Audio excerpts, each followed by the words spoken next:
bil huda wa dinil haq liyudhhirahu 'ala dini kullihi wa kafa billahi syahida. Asyhadu an la ilaha illallah wahdahu la syarikalah wa asyhadu anna Muhammadan abduhu wa rasuluhu alladzi la nabiyya ba'dah.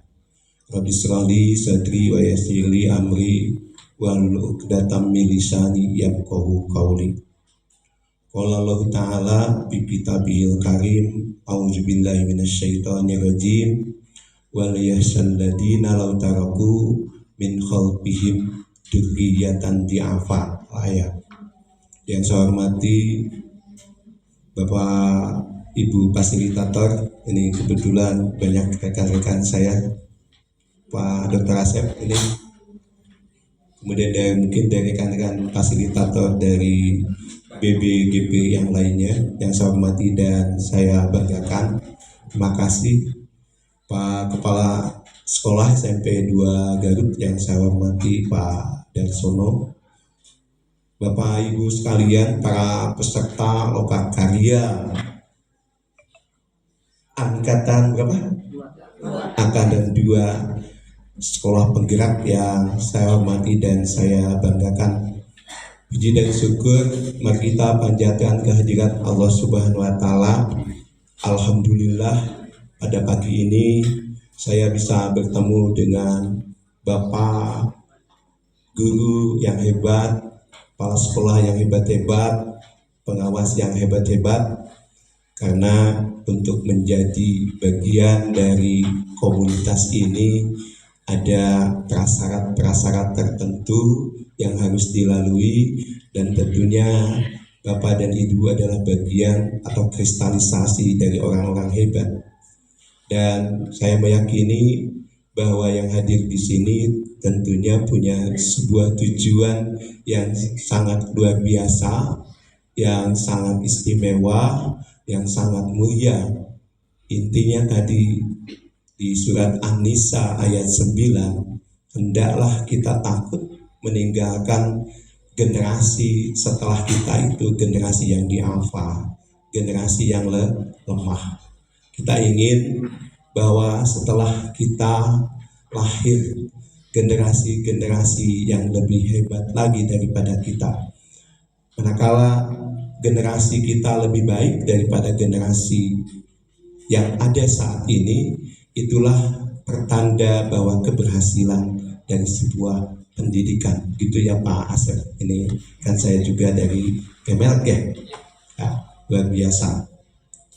Bapak dan Ibu yang saya hormati, saya diberi amanat oleh Pak Kepala Cabang Dinas Pendidikan Provinsi Jawa Barat untuk menghadiri kegiatan ini ya. Jadi biasa karena para pejabat struktural, kalau hari Sabtu izin ya, Minggu biasanya apalagi yang jauh ya diwakili oleh orang yang ada di daerah Garut ya. Saya mungkin saat ini sebagai Korwas, jadi perlu saya jelaskan, Korwas juga komunitas ya.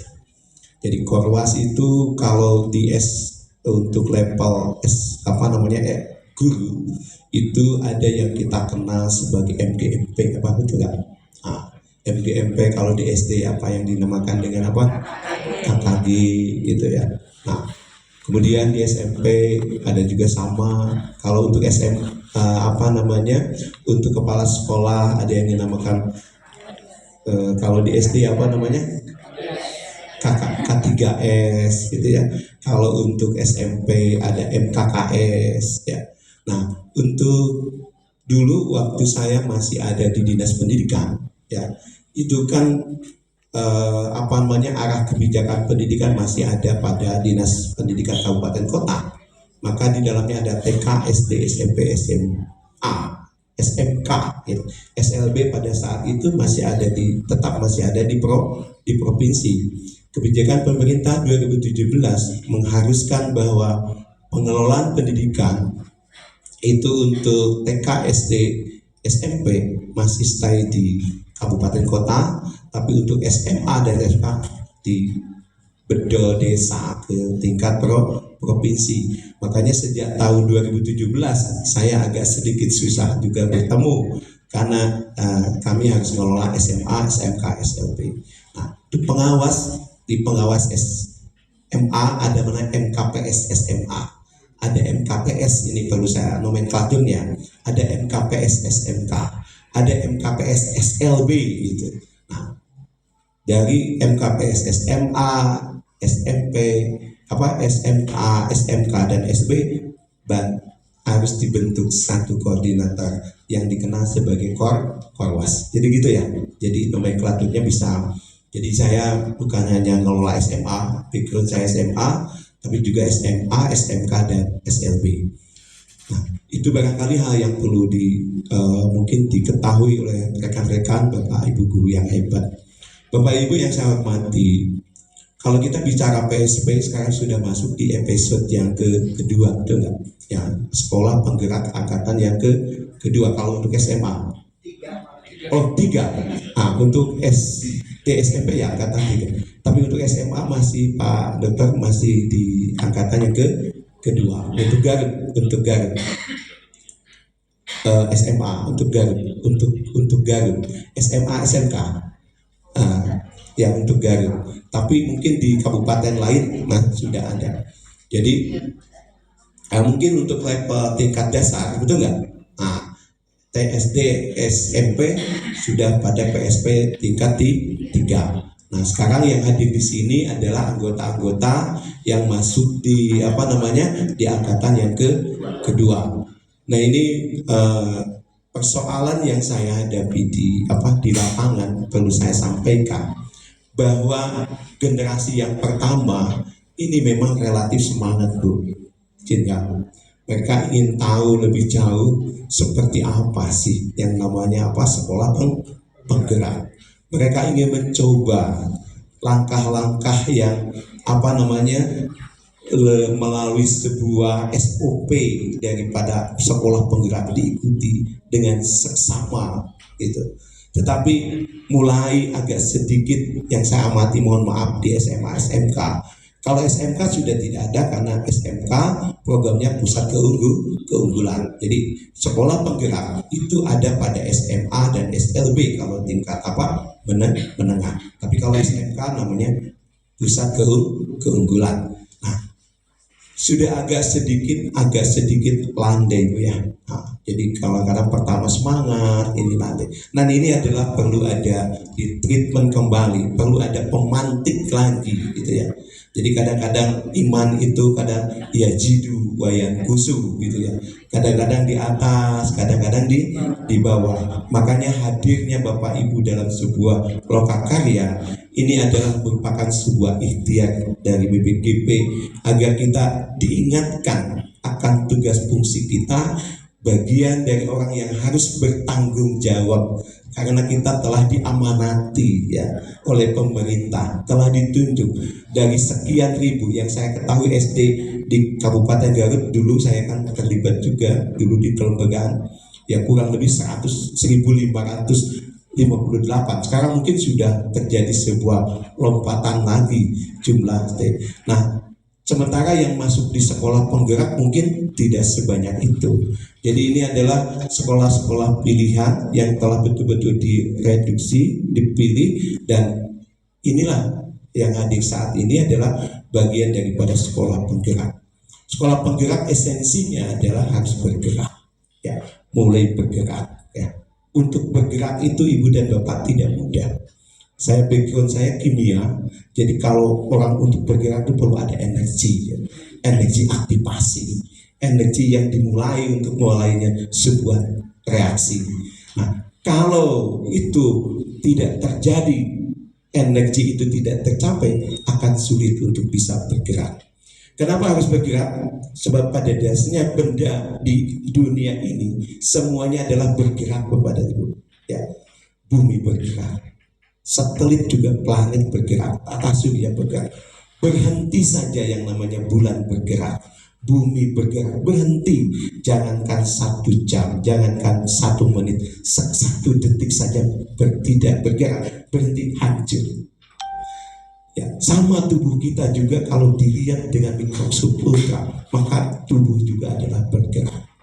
Nah, Maka esensinya manusia ingin tetap survive adalah harus bergerak. Bergerak tidak dimaknai pada konteks yang namanya benda, tapi kaitan dengan kinerja juga harus bergerak. Jadi harus seiring ya antara jasmani dengan rohani. Jasmani ya nutrisi dengan makanan. Mungkin ke depan ada makan siang gratis ya. Kita tunggu saja benar atau tidak ya makan siang gratis. Kalau anak-anak makan siang gratis, apa bapak ibu gurunya makan siang gratis? Ya. Jadi guru bahasa Indonesia ini Pak Dr. Hasim ini beliau dosen bahasa Indonesia. Kalau dulu ada yang dinamakan yang tidak ada makan siang yang gratis, betul nggak? Sekarang Pak Dokter, mungkin Hayaso sudah berubah. Semua ada kecuali di Indonesia. Semuanya makan siang itu adalah gratis ya. Jadi tidak ada makan siang yang gratis. Ke depan ada makan siang yang gratis. Itu dalam rangka sebetulnya mensupport kaitan dengan fisiknya kan gitu. Nah sekarang yang non fisiknya ya salah satunya adalah melalui treatment tadi ya, melalui kegiatan lokakarya seperti ini. Saya kira sebuah perjalanan sekolah penggerak. Saya bagian dari orang hanya satu untuk SMA Kabupaten Garut dan saya adalah pembinanya. Nah, betapa panjang Ibu dan Bapak untuk bisa mengikuti dari awal sampai akhir. Pokoknya mah kudu kuat mental. Nah ini kita sering berkali berkumpul, tapi berkumpulan kita ini jangan-jangan hanya sebuah kerumunan saja. Ya, Ibu dan Bapak, saya khawatir ini Ibu dan Bapak, kita berkumpul hanya kerumunan, bukan sebuah barisan. Kerumunan itu banyak, tapi tidak punya kekuatan. Ya, kerumunan itu ya beda dengan barisan. Barisan ini adalah walaupun sedikit adalah kokoh, satu sama lain saling menguatkan. Nah, kehadiran yang namanya kombel, komunitas belajar, itu dalam rangka harus saling menguatkan satu sama lain. Hanya ada persoalan Bapak dan Ibu kaitan dengan persoalan kombel. Saya baca izin Pak Kepala di dashboard bahwa ternyata masih rendah sekolah-sekolah yang sudah mengupload terkait dengan kombel. Jangan-jangan Ibu dan Bapak yang saya hormati, Bapak dan Ibu sudah membentuk kombel, tapi ternyata di dashboardnya masih, ini perlu dicek ya. Persoalan setelah saya analisa izin Pak Fasilitator untuk SMA,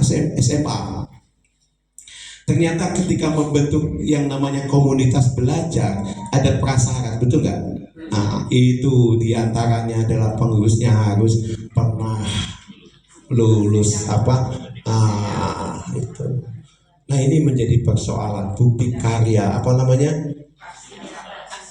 aksi nyata, ini persoalan. Saya jangan-jangan Bapak dan Ibu yang saya hormati, Bapak dan Ibu asik-asik saja dengan sekolah penggerak. Tanya, apakah di sekolah Bapak sudah ada guru yang mampu mengeksekusi, menyelesaikan?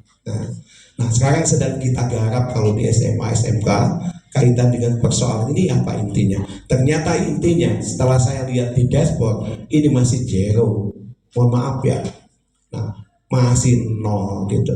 Nah persoalannya adalah ya ada sekolah yang sudah memiliki guru yang sertifikat, tapi persoalannya hanya satu orang gitu kan gitu.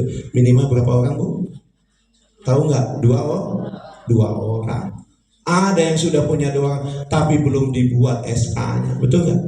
Nah, ada tapi banyak persoalan. Saya kira hari ini ya kalau kita mungkin salah satu tujuan dari pertemuan ini bagaimana kita mampu melahirkan komunitas belajar yang betul-betul komunitas belajar yang diharapkan. Nah, ini persoalannya gimana ini cara untuk mendapatkan sertifikat aksi nyata yang pernah saya coba Ibu dan Bapak melalui namanya best practice gitu ya. Nah, kadang-kadang ya ini persoalan di PMM yang hari ini ada, semuanya sudah membuka. Hampir Garut itu hampir 99% guru-guru sudah membuka yang namanya PMM, tapi hanya membuka. Kabayangnya bapak-bapak lamun buka unggulnya tidak mengeksplor kamu naon dibukanya. Nah, tapi setelah dibuka habis gimana ibu dan bapak? Dieksplor, dinikmati gitu fitur-fitur yang ada di PMM ini. Ini persoalan ya. Kemarin saya coba lagi izin Pak Fasilitator, saya kan selalu ini persoalannya di mana dari sejumlah guru yang ada, saya coba, saya tanya, Bapak Ibu suka masuk di PMM tidak? Nah, ada yang iya, ada. Saya tanya, coba, apa akun belajar Ibu? Lupa Bapak Ibu. Ini persoalan yang sangat mendasar. Kan sederhana ya, betul nggak? Kalau kita sering bertemu dengan yang namanya PMM, kudu diapalkeun deui yang namanya akun belajar sudah norol. Itu ya. Nah, Ibu dari dari sekolah mana Ibu? D4 Karangpawita. Karangpawita. Dari rumah ke sekolah jauh dekat? Jauh. Berapa kilo? Ngelewatin 2 kecamatan. 2 kecamatan. Sudah berapa lama Ibu bekerja di sana? Udah lama. Sudah lama, kurang lebih ada 10 tahun? Enggak. Ada 8 tahun ya? Ada 7 tahun. Baik, Ibu dari rumah berangkat ke sekolah. Ibu kebayang apa daerah mana yang dilalui oleh Ibu dari rumah ke sekolah? Ada berapa misalkan di mana warung bakso anu enak? Betul nggak? Di mana warung seblak yang paling di mana? Di mana pangkalan ojek? Kebayang nggak? Ya. Kebayang. Pertanyaannya, Ibu ngapal gente? Tapi kenapa Ibu bisa hafal? Karena dijalani. Ini persoalan ya. Ibu dan Bapak. Nah ini kalau dulu dalam kurikulum 13 Ibu dan Bapak dengan 5M itu, betul nggak? Jadi ini persoalan yang sangat mendasar. Ini hanya dalam teoritis, implementasinya tidak ada. Kita bicara, mohon maaf, salah satu saya baca di surat yang sudah saya tugaskan, kita bicara hal ini berkaitan dengan persoalan literasi gitu ya, penguatan literasi. Coba Ibu dan Bapak, saya tanya lagi, berapa Ibu yang telah baca selama 1 bulan ini buku, berapa judul buku? Boleh dibilang mau juga Ibu dan Bapak. Jadi sebetulnya aksi nyatanya mana? Tidak muncul Ibu dan Bapak. Ada penelitian, Ibu dan Bapak yang saya hormati, ada penelitian waktu zaman penjajahan bahwa tingkat SMA, lulusan SMA di Indonesia rata-rata sudah membaca 20 buku, judul buku. Itu judul zaman Belanda itu apa ya? Namanya apa Pak Dokter? Itu kalau yang namanya SMA itu ada istilah untuk jenjang SMA 20 buku. Ya. Waktu itu Jepang di bawah kita hampir sama dengan Amerika derajat bacanya. Sekarang dilakukan sebuah penelitian, ternyata lulusan SMA Pak Dokter, sekarang kemampuan buku yang dibaca di kita jauh lebih sedikit daripada zaman Belanda. Persoalannya apa yang jadi persoalannya?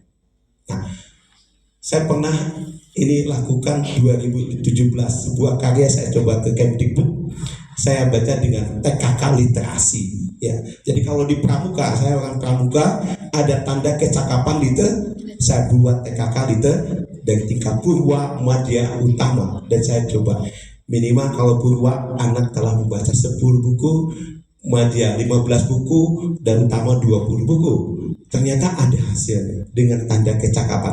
Itu real, sehingga sebuah sekolah bisa menjudge bahwa lulusan SMP, SMA ini telah selesai di angka 20 buku. Ini buktinya.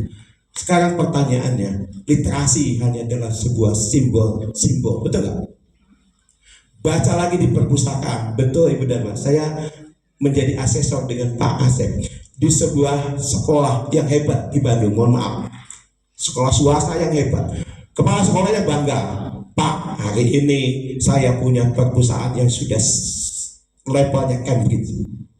Betul, bukunya luar biasa, modern, serba lengkap. Betul, wah hebat ini bukunya, fasilitasnya sudah hebat. Oke, hebat, Ibu hebat, sekolah ini sangat hebat. Boleh nggak saya lihat di komputer, di data Ibu. Berapa jumlah siswa yang ada di sini? 700 orang. Berapa gurunya? 70 orang. Boleh nggak saya lihat berapa siswa yang meminjam buku ini? Bu dan Bapak, bisa dibayangkan? Ada. Ya. Hanya mungkin 1 bulan hanya 20 orang yang bawa. Jadi sebetulnya untuk apa buku itu? Tidak. Nah ini kan persoalan yang harus dijawab oleh sekolah-sekolah yang hari ini berada pada sekolah penggerak. Konsepnya adalah pada inovasi. Saya ingin mengingatkan pada Bapak dan Ibu adalah kalau Bapak Ibu hari ini dipercaya oleh oleh pemerintah dan menggunakan dana pemerintah kaitan dengan sekolah penggerak, pertanyaannya apa yang harus yang sudah dilakukan? Progres apa yang telah dilakukan? Ini menjadi sebuah pertanyaan yang sangat penting sebagai wujud akuntabilitas kita kepada pemerintah dan kepada Allah Subhanahu wa Ta'ala. Barangkali mohon maaf apabila dalam pemberian arahan ini mungkin ngawur, tidak sesuai dengan harapan, tapi saya ingin bahwa sekolah-sekolah penggerak dari mulai tingkat SD, TK ada ya? TK, SD, SMP, SMA betul-betul mampu melahirkan inovasi-inovasi sebagai wujud bahwa pendidikan itu kuncinya pada inovasi dan kolaborasi. Demikian yang bisa saya sampaikan dengan membacakan Bismillahirrahmanirrahim, Lokakarya Komunitas Belajar Program Sekolah Penggerak Angkatan Kedua dibuka secara resmi. Sekian, terima kasih. Assalamualaikum warahmatullahi wabarakatuh.